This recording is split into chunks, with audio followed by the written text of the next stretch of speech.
MashaAllah tabarakallah har'a meeshaa qarshii xiqqishuu qabadhee isinii dhufee tokkodha. Akkasuma mootuyyuu namootiin hedduun meeshaalee yeroo hedduu jechuudha. Meeshaa baay'ee bakka itti waraabnu dhabamu kan bitatanii MashaAllah Allah ibaarikum fiikum isiniin jedhee namni gariin umurazaan Arabii irra deemta jettanii inshallah. Walumaa galatti assalaamu alaykum wa rahmatullahi wa barakatuh. Ashama harka fuune jirra jirtu amantiif kutaan osoo waliin qoodin baga jiraattan isiniin jedha hordoftootaa fi kabajamtoota Murazaan Oro. Akkasuma mootuyyuu YouTube kiyya zeddi kajedullee isinii jijjiira maqaa Razaan tuuti yookiin Razaan lamatti. Kanaaf isallee subscribe godha. Kana subscribe like godha. Har'a meeshaa xiqqishuu asitti argitan tana MashaAllah tabarakallah Rabbi siyaa eebbisu tokkodhaan kan isin agarsiisuu fi meeshaan ammuutuyyuu jabinna isaa yabbinna isaallee hanga danda'een isiniif ibsa. Isin ammoo like gochuudhaan hiriyoota keessaniif share godha. Walumaa galatti tootaalii qarshii isitti hima. Meeshaan kun xiqqishuu waan ta'eef tootaalii qarshii isinitti hima. Tokkoffaa irratti as kana biratti argitan sufraa hedduu nakshaan isaa bareedaa tahee sufraa kana yeroo baay'ee meeshaa yoo nu baay'atu isinii ibsuu hin dandeenye kaameraa itti isinii siisuu hin dandeenye sababni isaa meeshaan danuudha yookiin hedduudha. MashaAllah alhamdulillahi rabbil alamin rabbiin abbaa ofii fedhe jaalata. Wallaggarraa Jimmarraa Amboorraa eessarraa Shawarraa Arsirraa Baalirraa hundi keessan wallahi narraa ajajachuu keessaniif ulfaadha galatooma. Namni nama hin galateeffanne rabbiinuu hin galateeffatudhani. Itti aansuun ammoo jechuudha jalqabaaf yoo bilbila irraa badee jedhe namni na barbaadu maatii irraa dhaladhe caalaa isin hordoftoota kiyya jechuudha. Saraaha waan jiru isinitti hima. Isin ammoo mee keessattuu shamarran biyya namaa tursaniif biyya namaa jirtan bilbila irraa yoo baddanii jettan namni jalqabaaf isin barbaadu eenyudha? Alamoo faamilii kiyya YouTube hordoftoota Umurazaan Orooti. Itti aansuun sufraan isin asii argitan kun 3,700 kanuma tahee ka 3,000 illee hin jira. Kana tahee osoo hin tahin kanaa gadi kwaalitiin isaa akkasuma mootuyyuu yeroo baay'ee jechuudha. Nakshaan isaa abaaboon akkana bareedu kun hin dhufa hin dabra isinii galee sababbiin an jechuu haga danda'een haga Finfinnee bakka inni argamu boolla seenee Adaamatti illee bakka isinii godhee isiniif dhugaa hojii kiyya Shaashamannee fi Adaamatti bakka godhee mana kireessee sababni hojii kana hojjedhuu fi ofis fayyadee waan gaarii tokko isinii galee haala kastaamaroota yookiin hordoftoota yookiin maatii narraa meeshaa kana oomisha kiyyallee ta'uu baate qopheessu kana akka itti narraa fudhachuu isaan barbaadanii fi bakka lamatti kireessee jireenya Itoophiyaa ulfaatu kana keessa akkamitti akka jiraadhu anaaf rabbitu beeka. Haga danda'een walitti haala kanaan isiniif bareechisee xiqqaattullee birrii keessanii MashaAllah jechuudha. Hordoftootaaf kabajamtoota kiyya an osoo isin birrii qabaattanii jettanii wallahi dhugaa isinitti himu hundi keessan hordoftoonni kiyya hin beeytan. Fakkeenya fi waan dadhabbii jettanii kaffaltii dadhabbii jettanii yoo naa kennitan hangam haga irraa saayitii isinii godhu hagam haga dubbachuun natti hir'atu birriin 10,000 15,000 yoo isinii hinqattee jette meeshaa isiniif galchee kanaa ergitan isin jirtanii kanaan erginillee jirtanii hunda naasuu hagam haga isinii qabaadhu ni beektanii. Kana uf dhaaduuf odoo hin tahin isinillee haga tokko na beeytanii. Kanaaf itti aansuun ammoo asii kan argitan kun kaartooniin kunniin lamaanuu burcuqqoo kwaalitii tana. Burcuqqoon kwaalitiin gosa hedduun jirti. Isinii galaa jiraa miti dheertuu maleellee gabaabdulleen hin jirti. Burcuqqoon tun ammoo juusiifillee ni taati garuu aananiifillee ni taati. Jookii kana wajjin maach goonee jirra kunooti haala argaa jirtan kanaan. Asumaan ammoo siifan viidiyoo kana ilaalteetti meeshaan keetii fi meeshaan mucattii tana sarpiraayiz obboleettiin isii godhaa jirtu wal fakkaataa jechuudha. Itti aansuun kan kana jechuudha. Kun isinii galee kan hin banne kaartoonii tokko kana bichaadha. Burcuqqoon kun gugurdaa waan ta'eef saarbisii ol guute.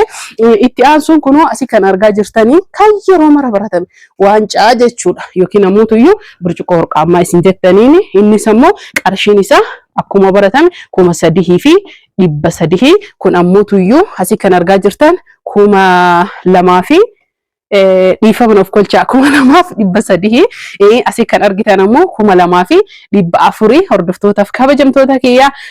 Amma immoo waan bareeddu ani isin agarsiisu meeshaa biffee keessa yoo kaatan walirra xaqama tahu kunuunsi akkuma argaa jirtan biffee keenya keessatti yoo dardarree jenne meeshaa bareeduu danda'anii meeshaa hedduu namatti tolu argitanii biffee keessatti dardaruu kun diizaayinii kiyya jechuudha. Yeroo baay'ee isin himee jiraami humna dadhabee malee diizaayinara ta'uu barbaadaa isinii jedhee ture.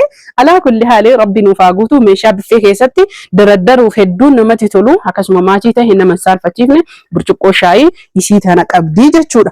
Darzana tokko nama jedheef haga danda'een jechuu haga humna hiyyaati kunuuti akkanatti wal keessa godhaafii jira.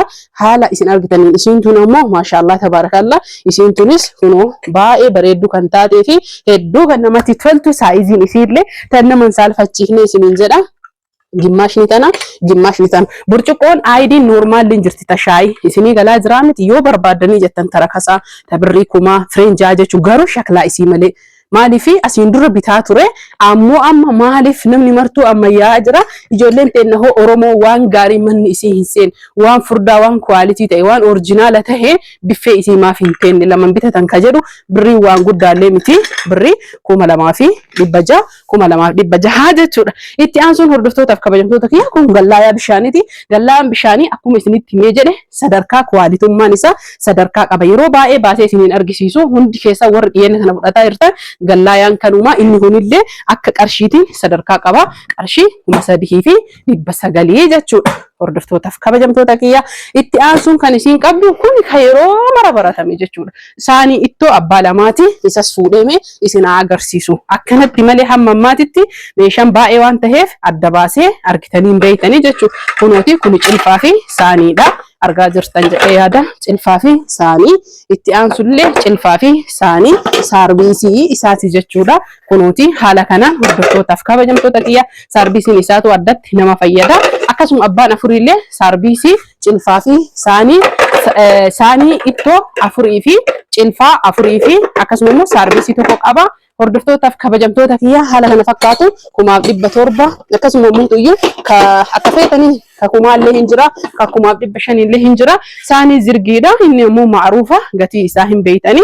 Itti aansuun hordoftootaaf kabajamtoota kiyya albeelee qabdi. Albee sadarkaadhaan kaartoonii 3 ajajatte obboleettiin teennatu sababbiin isii jechuudha namaafillee kenna ufiifillee hin barbaada. Albee ammoo maannaa bitinaan jette seera yuutuubatitti albee baasanii waliin godhuun dhoorgaadha. Kaartoonii as kenni kaartoonii agarsiisaa jechuudha. Sadarkaadhaan tartiiban jechuudha irra xiqqaa irra guddaa kaartooniin tokkichi firee meeqa qaba firee 12 qaba jechuu hordoftootaaf kabajamtoota kiyya nama kaayyoo qabuu fi nama karoora qabuudha.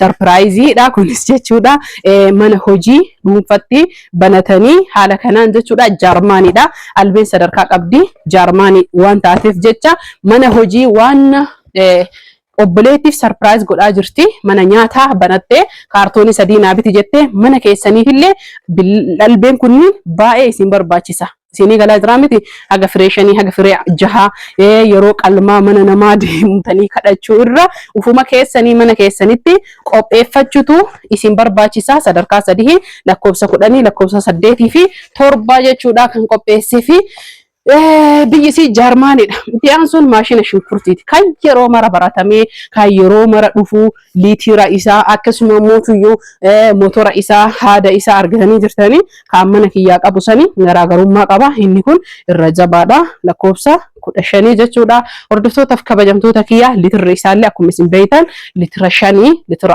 4 litira 3 jira litirri 6 jira hamma barbaadani litirri 10 illee mana nyaataatti hin jira. Haa ta'u mana nyaataa salphaan banatteef ammaaf ammoo sarpiraayizii yeroo takka hin taaf obboleettii fi asuma magaalaa Adaamaa keessa kan geessaa jirrudha. Meeshaa aadaa Arsii kanallee torban isaa walirratti sarpiraayiz gootee rabbi isii irraa haa jaalatu isiniin jedha. Hordoftootaaf kabajamtoota kiyya isa qofa maalire akkuma sitti argaa jirtan kana rakabootii hin qabdi jettee sinii bareedduu taati. Sinii tana anatu iyyuu tiktookii kiyyarra gadhiise sinii tana argaarsanii miti rakabootii hin qabdi. Sinii tana jaaladhee abaaboo ofirraa qabdi haala bareeddu tanaan jechuudha. Sinii tana obboleettii tiyyaaf naageessi meeshaa san waliin jettee kunoo maashaallah tabaarakallaa sinii tanallee iskiriinshoot gootee tiktooka kiyyarra na ergitee keessa naa buusinaan jettee isiin ammootu iyyuu qarshii 4,500 takuma 5 jirti takuma 6 jirti tabirra barbaadanii namoota 5,500 illee jirti. Itti aansuun giloobaalidha. Giloobaaliin beeytanii yeroo mara isinitti himu asitti illee isa malee jechuudha. Maashina saankeexaa bitteefi jirti. Maashina juusii bitteefi jirti. Makarajii shaayii mana keessa bitteefi jirti.